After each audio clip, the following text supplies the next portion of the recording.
Olá pessoal, sejam muito bem-vindos. Aqui é o início de mais um projeto no YouTube. Meu nome é Gilson, eu sou professor de Direito Constitucional na Universidade do Estado da Bahia e também na Universidade Federal da Bahia, onde eu fiz o meu mestrado, estou concluindo meu doutorado. E aí, como professor, eu recebi um convite muito interessante de uma turma de ex-alunos meus, muito queridos lá da UNEB, para que eu fizesse uma aula, uma revisão sobre o tema remédios constitucionais. Esse tema é muito importante, muito cobrado em provas de concursos públicos, da Ordem dos Advogados do Brasil. E você sabe, aluno pedindo aula, o professor se compadece. E aí a gente quer deixar algum legado, alguma contribuição também para a minha turma.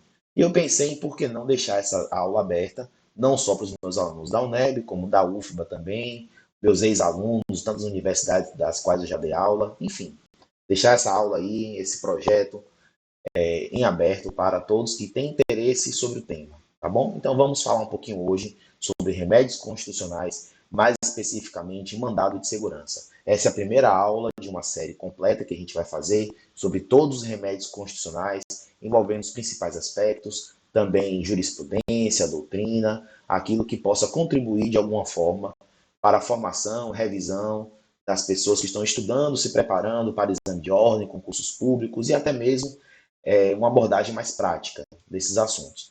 Então, se tiver algum comentário, alguma dúvida, alguma sugestão, deixe aí seu comentário, apoie esse projeto, curta, compartilhe, você conhece todas as coisas. Então, sem mais delongas, vamos em frente, começar o nosso tema da aula, remédios constitucionais. Bom, a primeira coisa para a gente destacar é que os remédios constitucionais, eles se apresentam como instrumentos de garantia, de salvaguarda dos direitos fundamentais. Então, é aquela premissa lá da disciplina de direitos fundamentais. Os direitos fundamentais, os direitos humanos, são os direitos indispensáveis à vida humana digna. Mas não adianta nada a gente ter uma declaração de direitos sem ter instrumentos de efetividade, de efetivação desses direitos. É aquele desafio que Norberto Bobbio apresenta no seu livro A Era dos Direitos. No nosso tempo, o desafio do nosso tempo não é mais declarar direitos, mas sim efetivá-los. Então essa é a primeira coisa muito interessante para a gente lembrar, que direitos fundamentais, eles têm natureza declaratória, enquanto os remédios constitucionais vai ter uma natureza garantidora, constitutiva desses direitos. Né? Sem os remédios constitucionais, a gente teria mais dificuldade de experimentar, de vivenciar os nossos direitos fundamentais. Então, essa é a primeira abordagem que eu gostaria de destacar com vocês. Outra coisa é a abordagem que o professor Jorge Miranda, um famoso constitucionalista português, apresenta. Então, diz Jorge Miranda, clássica e bem atual é a contraposição dos direitos fundamentais pela sua estrutura, pela sua natureza e pela sua função, em direitos propriamente ditos, ou direitos e liberdades, por um lado, e garantias, por outro. Os direitos representam por si só certos bens. As garantias destinam-se a assegurar a fruição desses bens. Os direitos são principais, as garantias acessórias e muitas delas adjetivas. Então, qual é a perspectiva aqui? Não é que os remédios constitucionais possuam o mesmo tipo de finalidade dos direitos fundamentais. E não é também que sem os remédios constitucionais você não conseguiria usufruir de direitos fundamentais. Mas a falta de um instrumento processual mais célere, mais simplificado, de mais acessível, vai dificultar a fruição desses direitos. E a dificuldade pode ser tamanha que pode redundar mesmo na sua impossibilidade de execução. Apenas para dar um exemplo, lembremos aí que o habeas corpus ele nasce na Magna Carta, em 1215, na Inglaterra, mas em 1679, a mesma Inglaterra vai elaborar o Habeas Corpus Act, que seria aí uma regulamentação, uma procedimentalização do habeas corpus para garantir a sua máxima efetividade. Então, de 1215 a 1679, algumas pessoas conseguiram se valer deste novo direito fundamental, mas nem todas tiveram a mesma sorte e o direito fundamental habeas corpus não teve o alcance que se imaginava que teria quando foi elaborado lá na Magna Carta. Então, essa é a ideia. Direitos fundamentais, natureza constitutiva, declaração de direitos. Direitos, garantias fundamentais, natureza adjetiva, procedimental, processual, vai estabelecer instrumentos de salvaguarda desses mesmos direitos fundamentais. Então, em outras palavras, os direitos fundamentais vão estabelecer limitações ao poder estatal em favor dos indivíduos, obrigando-o a realizar prestações negativas ou positivas. As garantias individuais, as garantias fundamentais, são os meios constitucionalmente estabelecidos para assegurar o exercício e a proteção dos direitos fundamentais. Outra observação interessante também, quem traz é também o famoso professor Canutilho, e ele vai dizer o seguinte: as garantias fundamentais são também direitos, embora possuam um caráter instrumental de proteção aos direitos fundamentais, estabelecidos em normas meramente declaratórias. Então, aqui é mais uma coisa interessante. É o que os americanos vão elaborar mais tarde como substantive due process, ou seja, nós podemos identificar nas garantias processuais constitucionais, nas normas processuais constitucionais, que são elas mesmas também direitos fundamentais. A importância dos remédios constitucionais é tão grande que, sem esse procedimento diferenciado, você esvazia, minimiza o conteúdo do próprio direito fundamental. Então, apesar de serem normas processuais, elas também se constituem em direitos fundamentais. Então, veja, eu tenho um direito fundamental material, a Declaração do Direito Fundamental, e um direito fundamental processual, procedimental, que vão ser justamente os instrumentos, os processos de garantia dos direitos fundamentais, na perspectiva de Canutilho. Sobre o mandado de segurança, especificamente falando, vale lembrar que ele tem origem brasileira, em 1934, e destina-se a proteger qualquer direito público subjetivo, líquido e certo, não amparado por habeas corpus ou habeas data. Então, aqui, o mandado de segurança ele nasce em oposição ao que era chamado de doutrina brasileira do habeas corpus, da lavra de Rui Barbosa, e a perspectiva de Rui Barbosa é que o habeas corpus seria um instrumento processual para garantir qualquer direito líquido e certo. Isso teve aplicação por algum tempo, mas depois viu-se que não havia uma precisão conceitual acerca da funcionalidade do habeas corpus. É um outro problema também. Se a gente amplia demais o conceito de determinada coisa, a gente acaba esvaziando esse mesmo conceito. Então, a ideia do mandado de segurança foi estabelecer um procedimento específico para a garantia de direitos líquidos e certos, e aí destacando-se dele o habeas corpus e o habeas data. Então, o conceito de mandado de segurança a gente pode entender como um conceito tautológico. O de mandado de segurança vai proteger todos os direitos líquidos e certos, a não ser a liberdade de locomoção, essa fica com o habeas corpus, e a liberdade de informação, a gente vai ver oportunamente, e esta fica com o habeas data. Então, o mandado de segurança, como é que ele vai funcionar? Previsão legal dele. Lei 12.016 de 2009. Então, uma lei importantíssima, é necessário você ler, se apropriar dos seus artigos. A gente vai trazer aqui alguns detalhes também da própria lei, examinando passo a passo. E a Constituição Federal, artigo 5º, incisos 79 e 70 da Constituição. Então, o 69 vai trazer o mandado de segurança individual, o artigo 5º, inciso 70, vai trazer o mandado de segurança coletivo. A gente vai examinar o coletivo mais para frente. Vamos nos concentrar agora no mandado de segurança individual. Então, o que é que fala a Constituição? Conceder-se-á mandado de segurança para proteger direito líquido e certo, não amparado por habeas corpus ou habeas data, quando o responsável pela ilegalidade ou abuso de poder for autoridade pública ou agente de pessoa jurídica no exercício de atribuições do poder público. Então, este é um conceito, uma definição bastante ampla, né? Tem vários pontos aí para a gente destacar. O primeiro deles eu já comentei com vocês, ou seja, tira-se do conceito de mandado de segurança habeas corpus e habeas data. Os demais direitos líquidos e certos são aqueles sobre os quais nós iremos nos debruçar. Então, vamos ver. Mandado de segurança vai ser uma ação constitucional de natureza civil com rito sumário e especial. Então, isso é muito importante para a gente já começar a adentrar mesmo no âmago da questão. O rito do mandado de segurança vai ser sumário e especial, justamente para trazer uma maior celeridade, uma maior garantia na proteção dos direitos líquidos e certos. Então, já vai aqui uma dica. Se, eventualmente, a pessoa entender que o mandado de segurança não é a via mais adequada para a tutela do seu direito específico, como estratégia mesmo, né, de advocacia, ou se, por exemplo, perdeu-se o prazo do mandado de segurança, Isso não quer dizer que o seu direito fundamental está desamparado. Quer dizer que você perdeu a via especial do mandado de segurança. Você ainda pode buscar proteção por outros instrumentos processuais. Claro que de forma mais lenta, sem as garantias, as celeridades, as simplicidades do mandado de segurança, mas ainda assim há uma esperança, nada está perdido. Então, duas observações aí. A primeira, embora possua natureza civil, o mandado de segurança pode ser manejado em qualquer jurisdição.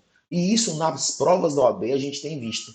Às vezes o aluno se candidata, né, o bacharelando em direito, o bacharel em direito, se candidata para o exame de ordem, escolhendo alguma outra área do conhecimento que não direito constitucional, tentando fugir do mandado de segurança, e vez por outra a OAB coloca uma surpresa, o mandado de segurança vai buscar a pessoa em qualquer área do direito. Agora o detalhe, mesmo que esse mandado de segurança seja manejado para outras áreas, outras esferas jurídicas, ele permanece com uma natureza civil, ou seja, você vai ler os princípios aplicáveis ao mandado de segurança a partir da ótica do direito civil e processo civil, certo? Então, algumas garantias específicas lá do direito penal você não vai conseguir aplicar no mandado de segurança. E a outra observação foi aquela que eu destaquei do direito processual, a perspectiva substantiva e procedimental. Tem um artigo muito importante do professor Paulo Henrique dos Santos Lucon, que vai explicar detalhadamente toda essa natureza substantiva das normas processuais constitucionais, mas a dinâmica seria essa mesmo. Né? Apesar de ser uma norma processual, ela é tão importante para a garantia do direito que se torna ela própria um direito fundamental. Existe uma perspectiva substantiva dessa norma eminentemente processual.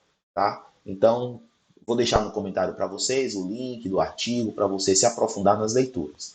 Para o nosso estudo de hoje, basta você lembrar essa perspectiva. O mandado de segurança é tão importante que se constitui ele próprio como um direito fundamental. Eu tenho um exemplo que eu acho interessante compartilhar com vocês, que vem daquele contexto das 10 medidas do Ministério Público contra a corrupção.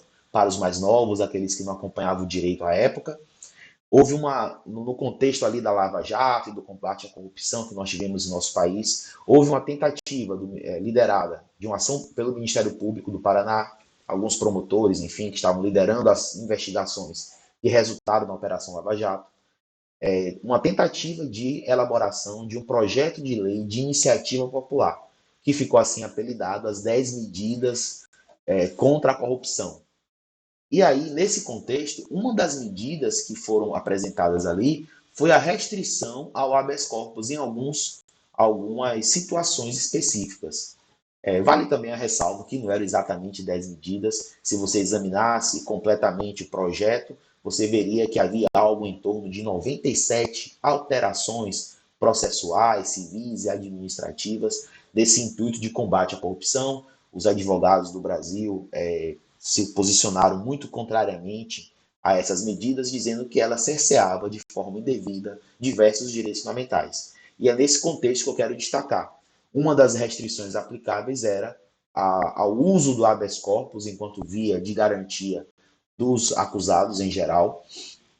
E um dos motivos pelos quais esse projeto de iniciativa popular não foi à frente foi justamente essa ideia de que restringir o habeas corpus é restringir o próprio direito fundamental à liberdade de locomoção, retirando aí um instrumento indispensável, um instrumento essencial para a tutela rápida e efetiva de qualquer restrição ilegal ou abusiva à liberdade de locomoção.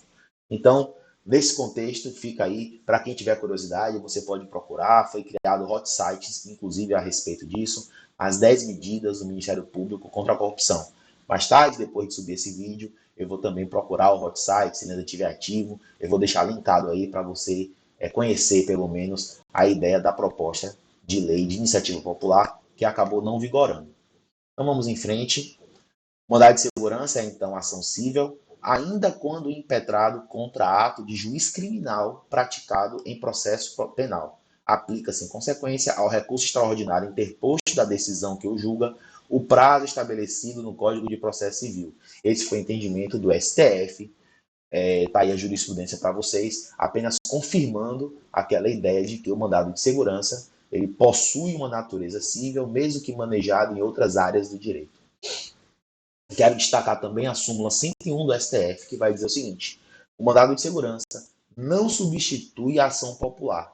Então, veja, ele tem um objeto delimitado, específico. A gente vai ver a ação popular mais para frente, mas o mandado de segurança vai cuidar de um direito bem detalhado, bem determinado, e você não pode impetrar mandado de segurança substituindo a ideia da ação popular. São coisas diferentes, com legitimados diferentes, requisitos diferentes, para tutelar direitos diferentes também. Então veja o cuidado da nossa Constituição, do nosso ordenamento jurídico.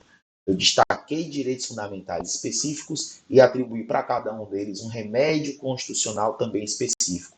Eu não posso misturar os remédios constitucionais. Para você que está pensando na OAB, tem que ficar esperto, porque é justamente isso que a banca tentará induzir o candidato mal preparado, que deu essa vacilada, em erro. Impetrar, ajuizar um remédio constitucional em lugar de outro será reputado como erro na sua prova da ordem. Quero destacar também a súmula 270 do STF, que vai dizer: o mandado de segurança não substitui a ação declaratória. Então, só um rápido comentário sobre isso. O que é ação declaratória? Você sabe que o judiciário não é órgão consultivo, as pessoas não têm a atribuição para ir ao judiciário esclarecer dúvidas, mas, por outro lado, o judiciário sim é a instituição, né, o poder, aonde você pode solicitar a declaração de um ato jurídico, né, uma declaração de uma situação jurídica, melhor dizendo.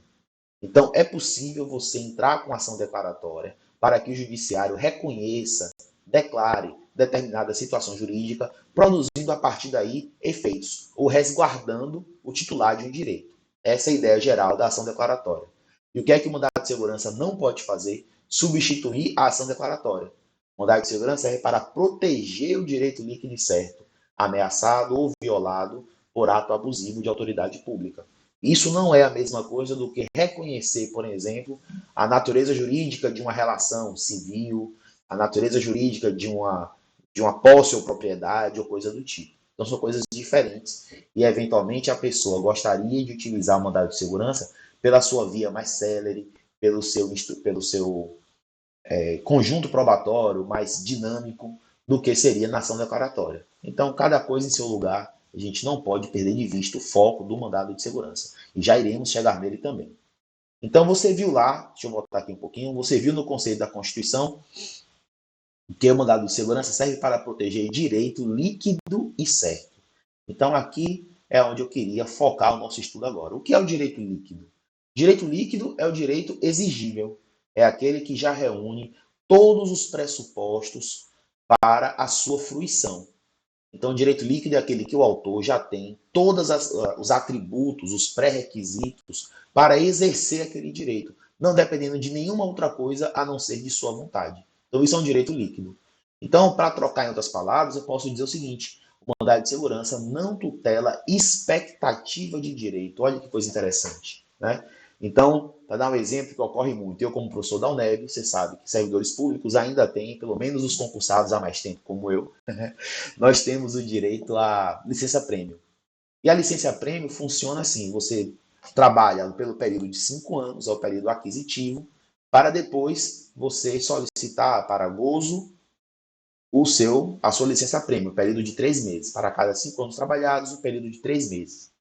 Acontece que o momento, a avaliação da oportunidade e conveniência para a fruição deste direito, ela vem a critério da administração pública, porque é ela que vai dizer, vai emitir um juízo de oportunidade e conveniência acerca de em que momento ela pode se deixar de tomar o trabalho daquele servidor público sem que isso prejudique o interesse público.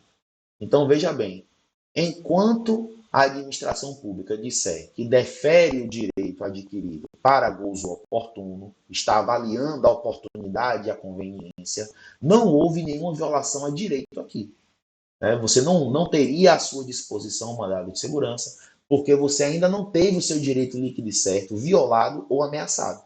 Seu direito líquido, exigível, violado ou ameaçado. O seu direito está ali, você completou o seu prazo de 5 anos, mas ele ainda não é exigível porque o critério de exigibilidade passa pela avaliação de oportunidade e conveniência da administração pública. Então, aí, mandado de segurança. Um outro exemplo seria um candidato em concurso público eliminado, pense assim, num exame psicotécnico, né? Então, veja bem, ele ainda não tem direito de ser o servidor público, porque não acabou ainda o processo seletivo.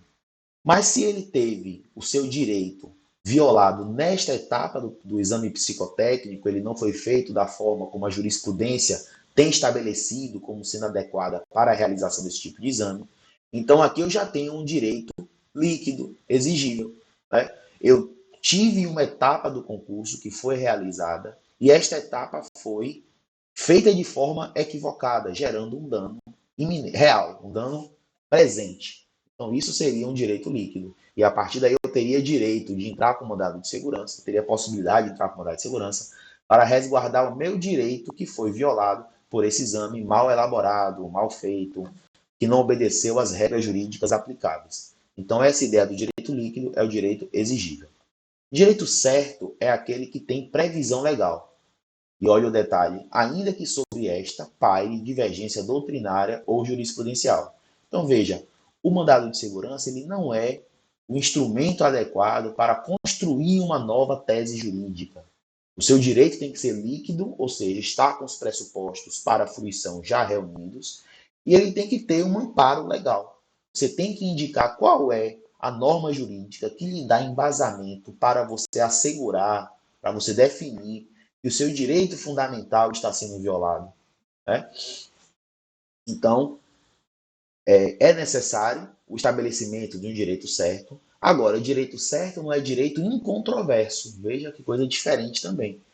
O fato do direito ser, a exigência do mandado de segurança ser para a tutela de direito certo, não quer dizer que tenha que haver unanimidade doutrinária ou jurisprudencial. Até porque o direito, como ciência social aplicada, ele é da natureza do direito e possui divergências, posicionamentos diferenciados, etc. Então não tem problema.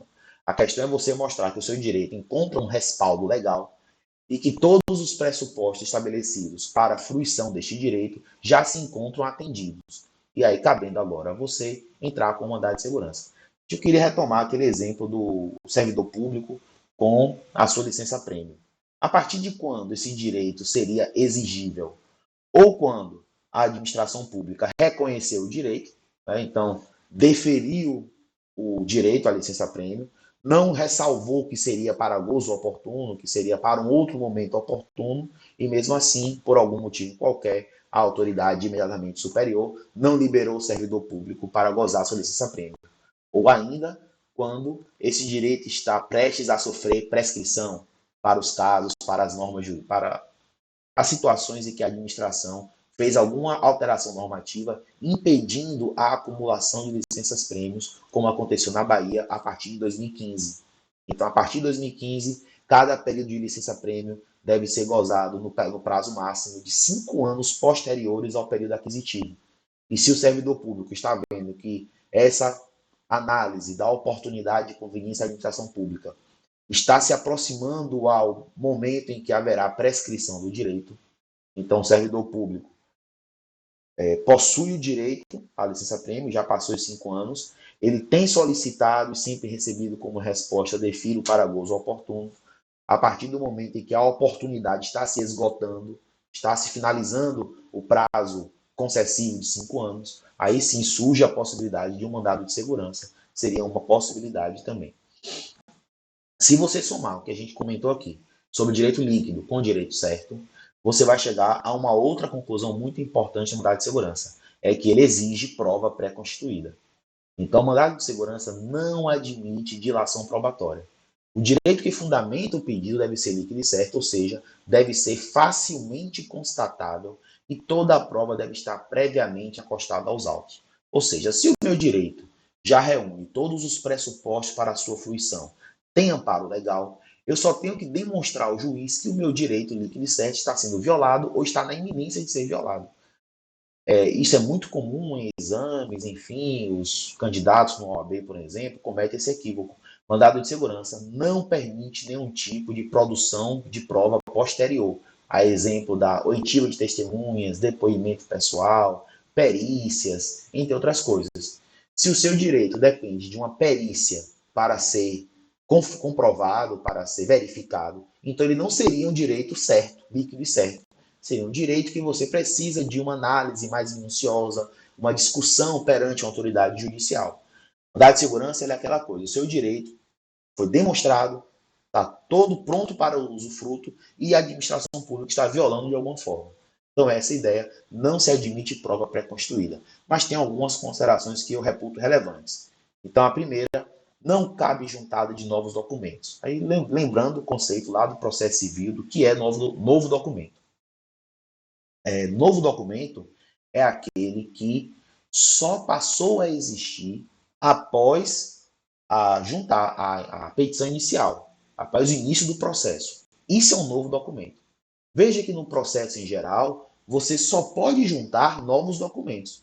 Você apresenta na inicial todo o conjunto probatório necessário para a demonstração do seu direito, e a partir daí, juntada de outros documentos devem ser feitas se esses documentos forem novos, ou seja, se ao tempo do início do processo aquele documento não existia no mundo jurídico. Lembre que o direito não socorre a quem dorme. Então, a desídia do advogado ou da parte de produzir, de juntar, de separar os documentos necessários para a comprovação dos seus direitos não encontra respaldo legal. Então, essa é uma coisa interessante. Pois o mandado de segurança, nem mesmo a juntada de novos documentos seria possível. Justamente porque, se o seu direito é líquido e certo, quer dizer que as provas que fundamentam o seu direito já devem se encontrar na sua mão. Então, essa é uma coisa interessante. Não cabe juntada de novos documentos. Não cabe oitiva de testemunha, não cabe a produção de nenhuma prova que não acompanhou a petição inicial. Agora, tem uma ressalva aí, seria, eu brinco com os meus alunos, a observação da observação, né? Às vezes, a administração pública, ela tem em seu poder um documento que já existe no momento da impetração do mandado de segurança, mas que a parte não tem, né, o cidadão não tem acesso de forma alguma. Então veja que é um documento pré-existente, não é um documento novo, mas que a parte não tem acesso a esse documento, não por desídia, não por preguiça, mas porque ele está em poder da administração pública e ela, abusando deste poder que tem, não está fornecendo a documentação à parte. Até para evitar, talvez, produzir algum tipo de prova, a gente sabe como funcionam essas coisas. Então, nesse caso, é possível solicitar ao juiz a inversão do ônus da prova, né? E a solicitação e solicitar a juntada deste documento que se encontra em poder da autoridade coatora da administração pública. Seria possível, caso se enquadre nas hipóteses de habeas data, você fazer esse caminho mais longo. Entrar com habeas data para ter acesso ao documento, para depois entrar com o mandado de segurança. Mas aí vai gerar o problema do prazo do mandado de segurança, a gente vai ver posteriormente, que são 120 dias, e isso poderia trazer prejuízos também ao impetrante do mandado de segurança. Então você conseguiria remediar dessa forma. O documento já existe, mas não está em minha mão, não porque eu não tentei, até seria recomendável você demonstrar que fez a solicitação do documento e a administração pública ou recusou ou se omitiu na entrega deste documento. E aí, por conta disso, você pode solicitar ao juiz que inverta o ônus da prova e determine que a administração pública junte ao processo este documento que já está em seu poder. Então, seria um detalhe interessante também sobre essa questão da liquidez e certeza. Então, era isso que a gente tinha para comentar sobre a aula de hoje, os principais aspectos aí do mandado de segurança. A gente vai ter uma aula 2, onde examinaremos legitimidades e outras coisas também, tá bom? Espero que tenha gostado, que não tenha ficado muito longo esse vídeo aqui, para não ficar cansativo. É o primeiro de nossa série. A nossa pretensão é fazer um vídeo, uma série completa, com todos os remédios constitucionais. Então, vamos usar aqui o espaço de comentários para poder tirar dúvidas, solicitar alguma coisa também, se quiserem que eu faça alguma abordagem, enfim. Eu vou ficar atento às mensagens de vocês, tá bom? Um abraço aí para a minha turma da UNEB, que motivou o início desse projeto, a todos os alunos que têm acompanhado aí as coisas que eu publico. Eu queria convidar você a conhecer o nosso projeto de extensão também, o Política de Quinta no Instagram. Procura lá o @ Política de Quinta, onde a gente faz uma discussão, uma apresentação dos conceitos políticos sem politicagem, Então, a ideia é criar um ambiente saudável de debate, apresentação do direito constitucional, da ciência política, de forma tranquila e acessível. Conheça lá, apoie o nosso projeto. Muito obrigado pela parceria, por estar comigo até aqui e nos vemos numa próxima. Um abraço e até mais.